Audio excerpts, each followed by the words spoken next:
No one knew who he was. There was no greeting, no welcome, only the slow, quiet footsteps of an old man wearing a faded jacket, worn-out pants, and a pair of shoes that had clearly seen better days. Over his shoulder hung a small sling bag, weighed down not by contents, but by time.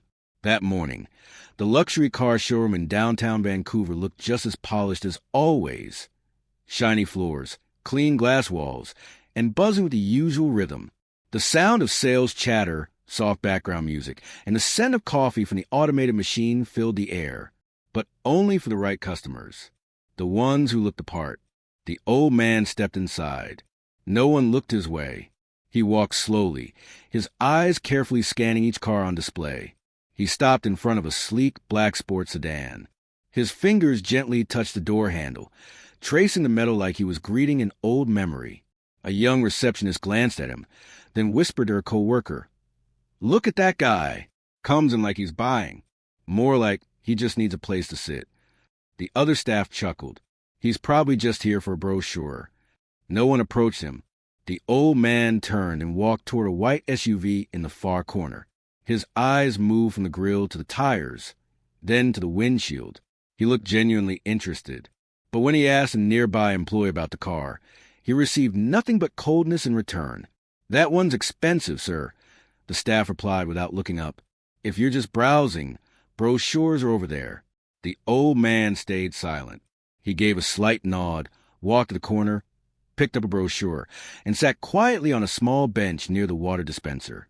No one came over. No one cared. They thought he was no one. And maybe that was their first mistake.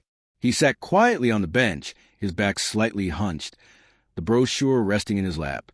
The minutes passed slowly, but he didn't seem to mind. In fact, he appeared to be paying attention to every detail. Every staff member, every camera, every whispered word behind the reception desk. He wasn't just looking at cars. He was watching how people behaved when they thought no one important was watching. A few feet away, one of the sales staff laughed at something on his phone. Another leaned against the car, chatting with a well-dressed customer about skiing trips. The same employee who brushed him off earlier was now casually scrolling through messages while sipping from a disposable cup. And still no one came over. The old man glanced at his watch. Exactly 10 minutes had passed since he stepped into the showroom. Then his phone vibrated. He answered calmly, "Yes, I'm inside. Give it 5 more minutes." He hung up without saying another word. A few staff noticed him on the phone and rolled their eyes. "Pretending to be someone important," one of them muttered under his breath. The old man stood up. He walked slowly across the floor again, taking one last look at the cars, the desks, the people. When he reached the front entrance, the automatic door slid open. A black SUV pulled up right outside. The engine turned off. A sharply dressed young man stepped out quickly, carrying a leather folder. His steps were fast. His eyes scanned the showroom. And then he saw the old man. He rushed forward immediately. "Sir, I apologize for the delay," the young man said, slightly out of breath. "Everything's ready. The final documents are in here." Suddenly, the room fell silent. Staff turned to look. Someone whispered, "Did he just say, sir?" The receptionist who mocked him earlier blinked in confusion. Who was this man? Before they could ask, the sharply dressed assistant turned to the showroom staff and raised his voice.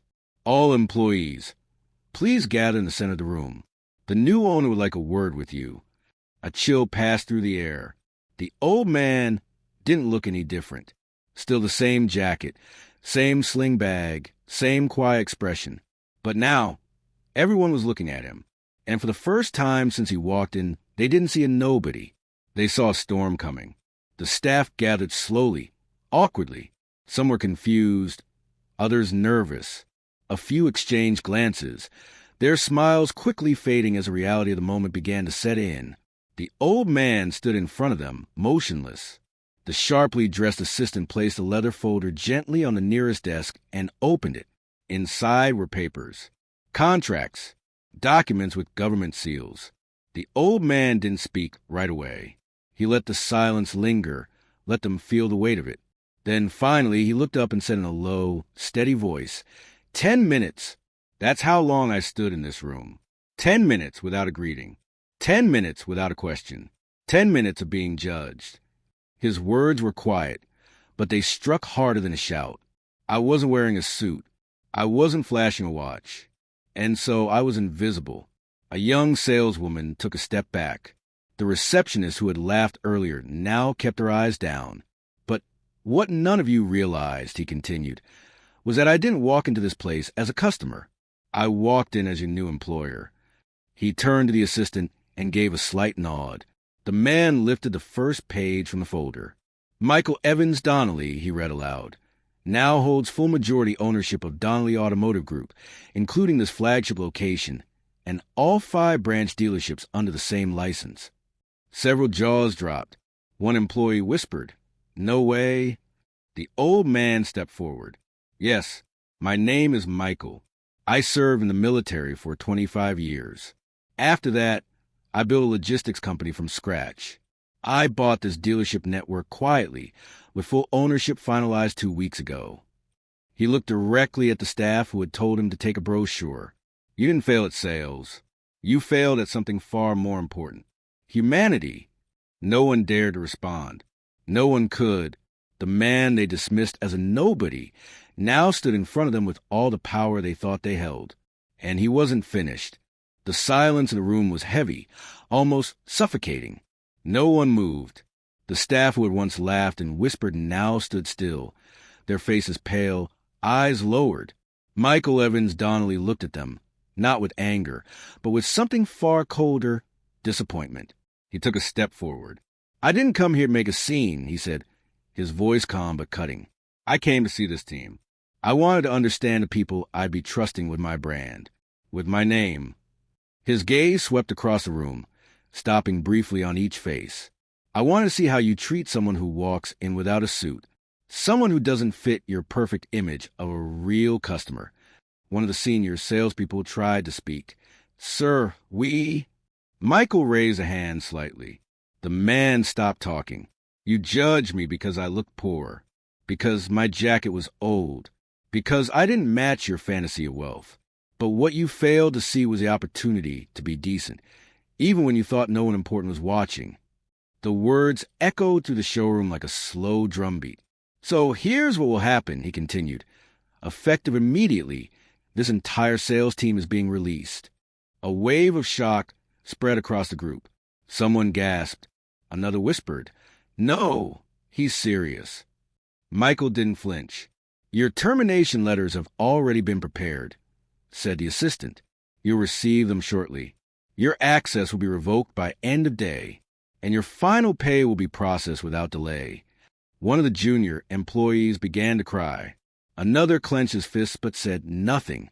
They wanted to protest, to argue, to beg. But deep down they knew this wasn't just business. This was consequence. Michael turned toward the main window of the showroom. Sunlight poured through, lighting up the luxury vehicles lined in rows, reflections of a polished surface. But beneath it, a rotting culture had just been exposed. And Michael wasn't going to let it stand. Outside the glass walls of the dealership, the city moved on as usual. Cars passed by. Pedestrians walked without knowing what had just taken place inside. But within those walls, the atmosphere had shifted completely. The staff who had once ruled the space now stood uncertain, powerless, waiting for their dismissal to become official. Meanwhile, Michael remained composed. His voice had not risen. His words had not wavered. He had not humiliated anyone, but he had revealed everything. The assistant handed out sealed envelopes, each with the name of an employee printed neatly on the front. There were no speeches, no explanations, just a quiet process of accountability. As each staff member took their envelope, their faces told a different story, some in disbelief, some angry, others ashamed. One of the former team leads approached Michael, his voice shaking. "Sir, I've worked here for 6 years. I've trained new hires. I didn't mean to be rude earlier. I didn't know." Michael turned to him and replied without hesitation. "And that's the problem. You shouldn't need to know who someone is to show them basic human decency." The man nodded slowly. He didn't argue. He just walked away. Michael then turned to his assistant. Has the new team arrived? They're waiting outside, the assistant said. Veterans, retirees, folks from the community support programs. Just like you requested. Bring them in. The assistant gave a quick signal. A moment later, the entrance doors opened again. But this time, it wasn't suits and polished shoes walking in. It was people from different walks of life. Older men in plain coats. Women with calm, confident eyes.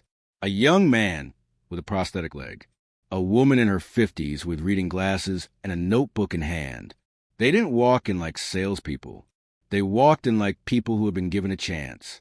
Michael greeted each of them with a handshake. Welcome, he said one by one. This place is yours now. As the old team quietly exited the back, the new team began to take their places. And slowly, the heart of the dealership began to change. The new team didn't speak loudly. They didn't rush. There were no polished rehearsals or sales pitches echoing through the showroom. Instead, there was listening. There was attention. There was care. The woman with the reading glasses walked with a notebook in hand, taking notes on how customers moved around the space. The young man with the prosthetic leg offered water to an elderly couple walking in. A retired school teacher, now wearing a simple name tag that read Lynn, smiled gently as she explained vehicle features to a curious teenager.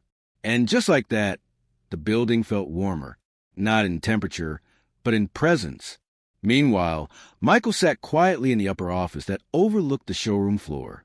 The windows were wide but tinted, giving him a full view of the transformation taking place below without being seen. He didn't speak. He simply watched. Watched as the tone of the room shifted. As people entered with hesitation and left with trust, his assistant entered the office with a tablet in hand. "Sir, there's already a buzz online," he said. "Some video footage of what happened earlier was shared by a customer. It's gone viral." Michael raised an eyebrow, but said nothing. Dozens of calls had come in, the assistant continued. Media outlets, content creators, influencers. They want interviews, sponsorships, even documentaries. Michael turned back to the glass.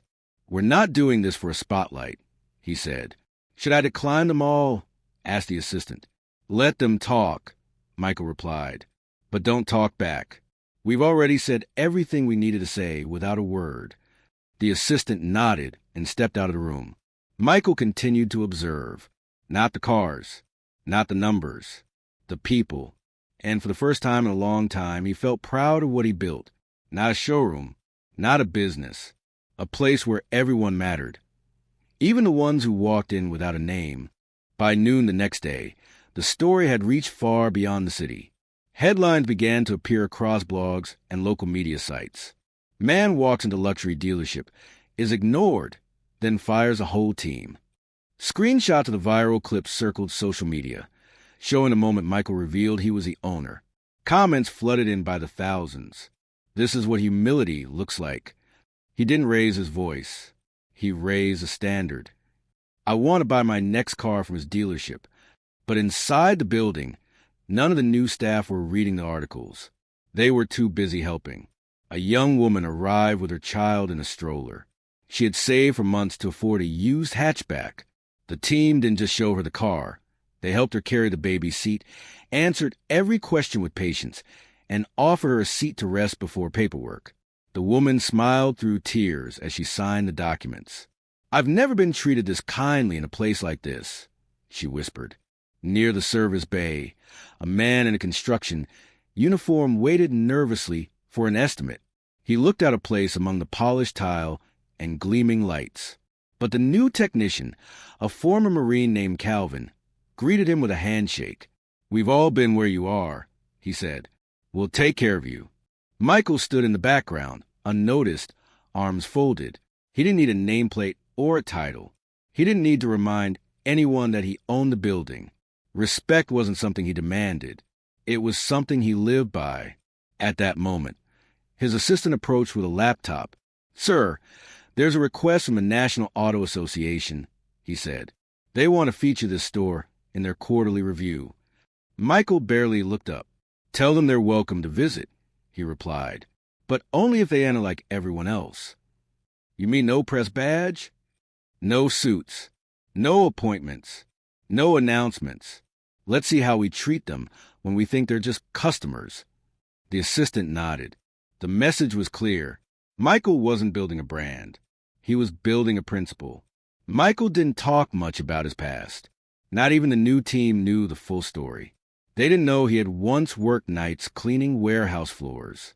They didn't know about the years he lived out of a van while saving every penny to start his first freight business. They didn't know that long before he owned showrooms. He slept outside them. But none of that mattered now. What mattered was the way he walked through the building. Not like a man checking on his employees, but like a guardian of something fragile: respect, dignity, purpose. He refused to let anyone decorate his office. No gold plaques, no framed awards, no leather chairs.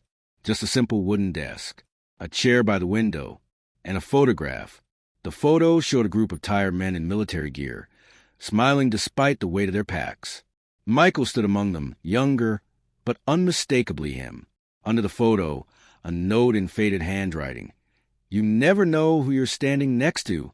Downstairs, one of the new hires, a middle-aged woman named Rosa, approached him during her break. "Sir," she said quietly, "I wanted to thank you. I haven't had a job in 3 years. Everyone else said I was too old. You gave me a place." Michael smiled gently. "You gave yourself a place. I just opened the door." Rosa looked down, then added, "This isn't like any dealership I've ever seen." "That's because it isn't," Michael replied. "We don't sell cars here." She looked confused. He continued, "We give people a reason to trust again. The cars are just a bonus." She nodded slowly, understanding.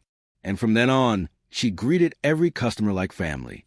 Meanwhile, other dealerships in the region began changing their policies. New staff training included one line that hadn't been there before. Treat every person like they might be Michael Donnelly. They didn't know him personally, but somehow they all understood the lesson.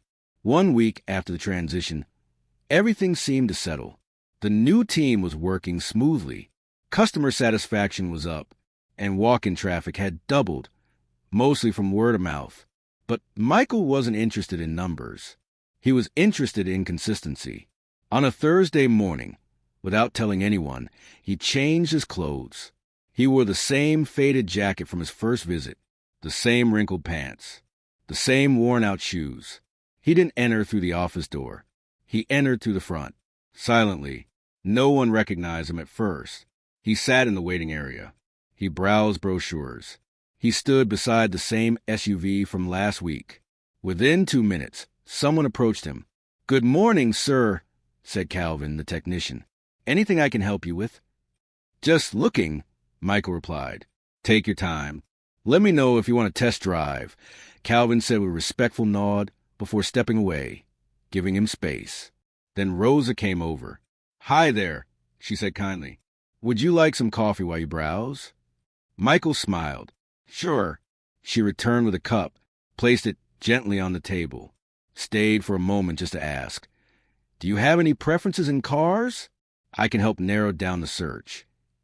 And one by one, nearly every staff member interacted with him, not as a stranger, not as a suspicious customer, but as a person. Michael didn't reveal himself. Not that day. He stayed for 20 minutes, thanked them, and quietly left. Back at his office, he wrote a short note and left it on Rose's desk. It said, "I came in today looking like I did the first time. This time, you made me feel seen. Thank you for keeping the standard." No signature, just a folded paper. Rosa opened it later and smiled. That day, the team didn't celebrate a record sale. They celebrated getting it right. Even when they didn't know someone was watching. It was the end of the second week. The showroom had transformed completely, not just in atmosphere, but in energy. Regular people walked in with curiosity and left with confidence. Trust had replaced pressure. Listening had replaced persuasion. And then, without announcement, Michael called a staff meeting. They gathered in the center of the room just like that first day. But this time, the air was different. Calm, steady, full of quiet pride. Michael stepped forward. No papers. No assistant. No drama. I've watched you, he began softly. Not just how you talk to people, but how you treat them when no one's looking. The room was silent. I came here as a stranger, not to trick you, not to test you, but to see what kind of place we were building. He looked around the room, stopping at each familiar face. And now I can say it. This is not just a dealership. It's something better. He paused, then reached into his sling bag. He pulled out a small brass key attached to a leather tag. The original master key from the previous owner. The one no one had seen him use. The one that symbolized who really held the power in the building. He placed it on the front desk and stepped back. I don't need to carry this anymore, he said, because now I trust all of you to carry what it represents. One of the younger employees raised her head, her voice quiet but certain. Sir, are you leaving? Michael smiled. No, he replied. I'll still be around. I'll walk through the doors once in a while. Sometimes as your boss. Sometimes as someone no one notices. He turned to the showroom windows, the late afternoon sun pouring through. But whether I'm in a suit or an old jacket, treat every person like they matter, because they do. He walked slowly toward the exit. Every step was quiet. No applause followed him. No one clapped. But everyone stood, not out of obligation, out of respect. And as the door closed behind him, leaving only the golden light on the polished floor and the echoes of his words, they knew he hadn't just changed the building. He had changed them